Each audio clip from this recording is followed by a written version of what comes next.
Joanthan, have you gotten a call from the league today? I think everybody wants to know. Is anybody giving you a hit up your phone there? No. It's only 2 of the 3 people that are on the field on Sundays are responsible for explanations, and that's coaches and players. So that won't happen. Is it safe to say you've gone back and watched the film and still feel the same way you did after the game? Yeah. I mean, I call myself, a critic of myself, and there's something that I could do better. Like on every play, I'm always looking, to improve, and, I still haven't quite found out, what else I could have done. All right, well, Joanthan, explain it to a layman then what you saw there, because I was watching the game on TV like most people. It seemed like there was contact. It seemed like you guys were making contact with each other. What did you sort of see on that play, and can you tell us again what Tyler Lockett said to you after the play? Yeah, I mean, we were both, kind of at the same point, at the catch point. I looked back, made a play on the ball. And, that was kind of what I saw from my perspective. And, after the game, we kind of spoke and talked, and it was just, he was basically saying, hey, they can't call that. In a weird way, does that make you feel better or worse? No, I kind of expected it. I already knew that, it just is what it is. There's no moral victories in it, but it's part of it.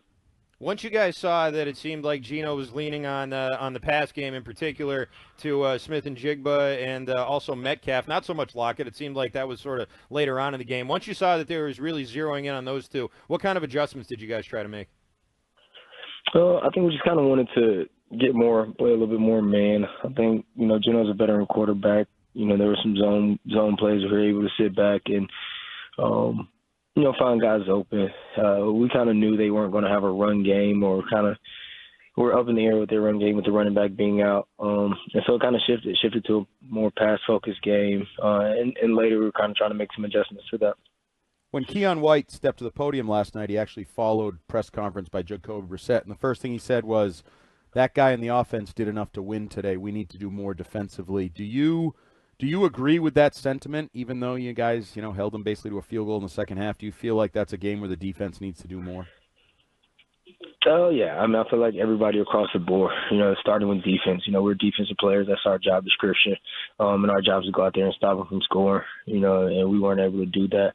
I think, across the board, just as a team, there's always, you look back and you watch the film, there's plays, from offense, defense, special teams that we always want back. But, yeah, as far as defensive perspective, there's a lot more we could have done. Joanthan, you guys had a rough season last year at Gillette Stadium, going 1-7. How was the crowd yesterday? Did it seem like the environment was different maybe than it was last year? Oh, man. I mean, we were trying to be optimistic, coming off a week 1 win, and just get the crowd into it. And I think, we fought hard. The crowd was there. They were engaged. They were supportive. And that's all we asked for. So it's up for us, to get back to winning and win back at home. There's no better feeling than winning at home in front of your fans. I don't mean to make you the spokesman of the defense and the penalty explainer as they have on every broadcast, but the Marco Wilson pass interference in the end zone, I know a lot of people question whether that's a catchable ball. Did you watch that one on film, and what's your view of that call that maybe didn't go your way? I mean, once again, I think, it's been a debate in the league for some years as far as who's back and forth between pass interference as far as reviewable, not reviewable. And so I think that'll be something the league will try to continue to address, with, reviewing calls like that we can go back and see. All right, you got a short week coming up here. Jets, a team that just got their first win with Aaron Rodgers yesterday. Have you already started game planning for them, and how do you expect this short week's going to go in terms of preparation for a division team, a team you got a long-time rivalry with? Yeah, I mean, it's a division game. It's a big game for us. In those short weeks, you always know teams are going to come in, with simple game plans, and fundamentals. Fundamentals are going to be key on both sides of the ball. Basically in all 3 phases, is playing good fundamental football. I think a team will try to sneak in a wrinkle, in there to surprise a team, or try to see something on film that you did or didn't do well in the first 2 weeks and try to exploit that, in a short week. So we went from Jamar Chase to DK Metcalf. Now you get Garrett Wilson. What's the scouting report on the Jets' number 1 receiver? Oh man, he's athletic, and I think him and Aaron Rodgers are still building their relationship. He's dynamic, and having a dynamic passer get you the ball and believe in you allows him to make a lot of plays. How about going up against Rodgers? I know you haven't seen much of him being in the NFC and everything, but in the times that you have, what are some of the challenges he poses when you're out there? Composure.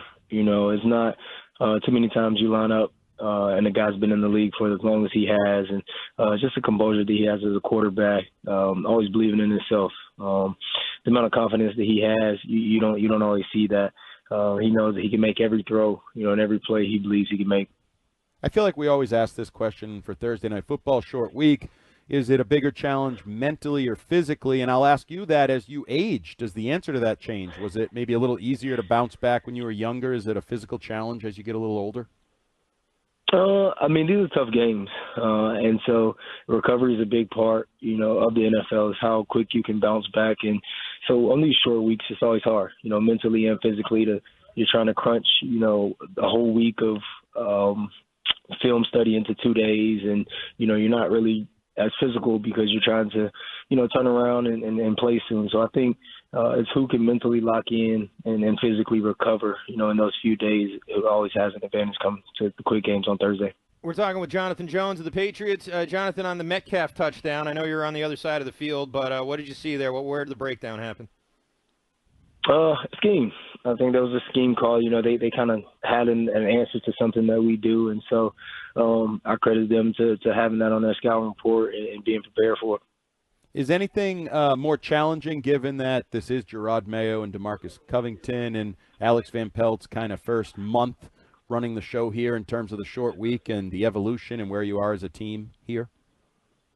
No. I think, it's on us as the players to come in, get the information and take care of our bodies and do what we need to do to be ready on Thursday. I think if we can come in and do that, we'll go out on Thursday and have a good night.